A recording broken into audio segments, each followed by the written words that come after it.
시편 11편 1절부터 7절을 읽겠습니다. 내가 주님께 피하였거늘 어찌하여 너희는 나에게 이렇게 말하느냐? 너는 새처럼 너의 산에서 피하여라. 악인이 활을 당기고 시위에 화살을 메워서 마음이 바른 사람을 어두운 곳에서 쏘려 하지 않느냐? 기초가 바닥부터 흔들리는 이 마당에 의인인들 무엇을 할 수 있겠는가? 주님께서 그의 성전에 계신다. 주님은 그의 하늘 보좌에 앉아 계신다. 주님은 그의 눈으로 사람을 살피시고 눈동자로 꿰뚫어 보신다. 주님은 의인을 가려내시고 악인과 폭력배를 진심으로 미워하신다. 불과 유황을 악인들 위에 비오듯이 쏟으시며 태우는 바람을 그들의 잔의 몫으로 안겨주신다.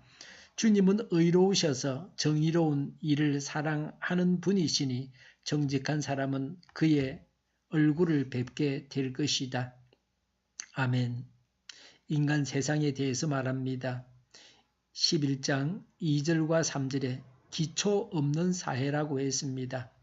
악인이 의인을 쏘려고 합니다. 암담한 현실을 보면서 뒤범벅이 된 혼돈 속에서 살아가고 있습니다.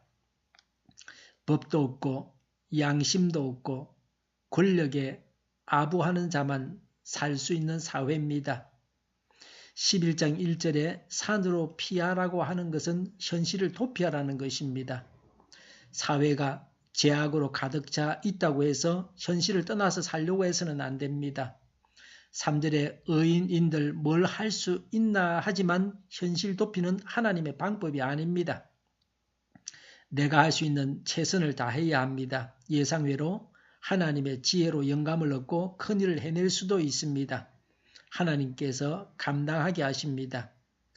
4절에 하나님께서 계신 곳이 어디입니까? 성전이라 그랬습니다. 우리가 하나님의 성전입니다. 우리 안에 하나님이 계십니다. 그래서 우리는 안식합니다. 하나님으로 인해서 든든합니다. 또 하나님은 하늘 보좌에 계신다 그랬습니다. 하나님 나라에 계십니다. 4절 하반절에 하나님은 사람을 살피시고 꿰뚫어 보십니다. 5절에 악인과 의인을 가려내십니다. 알곡과 죽정이를 가리십니다. 양과 염소를 가려내십니다. 누가 하나님을 속일 수 있겠습니까? 5절에 악인과 폭력배를 진심으로 미워하십니다. 악을 미워함이 하나님을 사랑함입니다. 그래서 6절에 불과 유황을 악인들 위에 비오듯이 쏟으시며 태우는 바람을 그들 잔의 몫으로 안겨주신다고 했습니다. 정직한 사람은 7절에 정직한 사람은 하나님의 얼굴을 뵙게 됩니다. 마음이 청결한 자는 하나님을 볼 것입니다. 왜냐하면 하나님은 의로우셔서 정의로운 일을 사랑하는 분이시기 때문에 아무리 악이 판을 치고 사회의 기초가 없어도 하나님께서 계시기 때문에 하나님께서 정의로 심판하십니다. 지금도 하나님께서 고통당하는 우리를 외면하거나 모른 채 하지 아니하십니다. 엘리의 비젤이라는 사람이 있었습니다. 그는 유태인입니다. 악명 높은 독일 나치 정권하에 아우슈비츠 수용소에서 살아남은 사람 중에 한 명입니다. 그 수용소에서 겪었던 많은 이야기들을 책으로 써냈는데 그 중에 한 이야기입니다. 어느 날 수용소에서 많은 유대인들이 지켜보는 가운데 두 사람을 교수형에 처하고 있었습니다. 한 사람은 나이가 지긋한 노인이었고 또 한 사람은 어린 소년이었습니다. 교수대의 밧줄이 내려와서 목에 감기자 나이 많은 노인은 곧바로 숨이 끊어졌습니다. 그런데 어린 소년은 쉽게 죽지 않고 밧줄에 목이 달린 채 20여 분 이상 발부둥 치는 것이었습니다. 이런 참혹한 모습을 바라보고 있던 수용소의 유대인들이 여기저기서 탄식했습니다. 안타까워하며 중얼거렸습니다. 도대체 하나님은 살아계신가? 과연 하나님은 살아계시는가? 하나님은 정녕 우리를 버리셨고 떠나셨단 말인가? 그런데 바로 그때 엘리의 비젤의 마음속에 헤집고 들어오는 음성이 있었습니다. 나 여호와 너희 하나님은 바로 지금 여기 있다. 나는 저 교수대에 매달린 저 소년과 함께 매달려 있고 저 소년과 함께 아파하며 고통당하고 있다고 했습니다. 비젤은 이때의 감동을 평생 가슴에 품고 고난의 터널을 통과할 수 있었다고 합니다. 이스라엘 백성이 이집트에서 비참한 노예 생활을 하고 있을 때 그들의 삶의 모습은 처절하리만큼 고통스러웠을 것입니다. 아무리 기도해도 응답이 없었습니다. 하나님의 선택받은 백성이라는 자부심도 잊은 지 오래되었습니다. 이제 하나님은 우리를 버리셨는가 보다, 여호와는 우리를 잊으셨는가 보다라는 생각과 마음이 자리 잡고 있었습니다.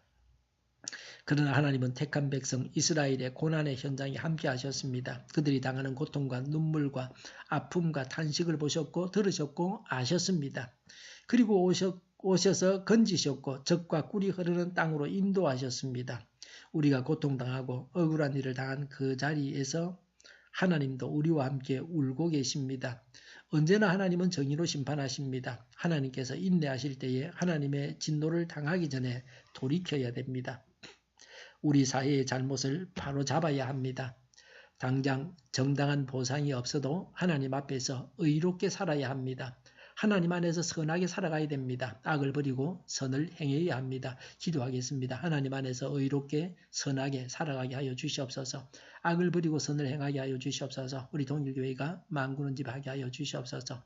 예수 이름으로 명하노니 모든 병만은 물러가고 몸의 모든 부분들은 온전하게 될지어다. 심지어 기적을 베푸셔서 지금도 저희의 질병을 고쳐 주시옵소서.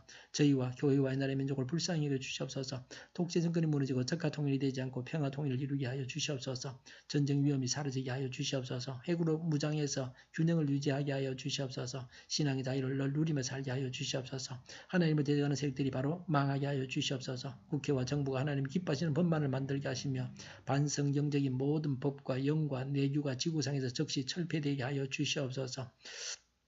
대통령이 통치를 잘하게 하시며 지인이 일어나지 않게 하시며 출산율이 올라가게 하여 주시옵소서. 자녀를 낳고 살만한 성적으로 건전한 나라가 되게 하여 주시옵소서. 나쁜 인권법이 즉시 폐기되게 하여 주시옵소서. 에너지 정책, 재활용법 정책을 제대로 세워서 집행하게 하여 주시옵소서. 늘 맑은 공기를 마실 수 있게 하여 주시옵소서. 오늘도 성령님을 따라서 차고 넘치는 삶, 복된 삶을 살게 하여 주시옵소서. 감사와 찬양을 주님께 돌려드리며 예수님의 이름으로 기도하옵나이다. 아멘.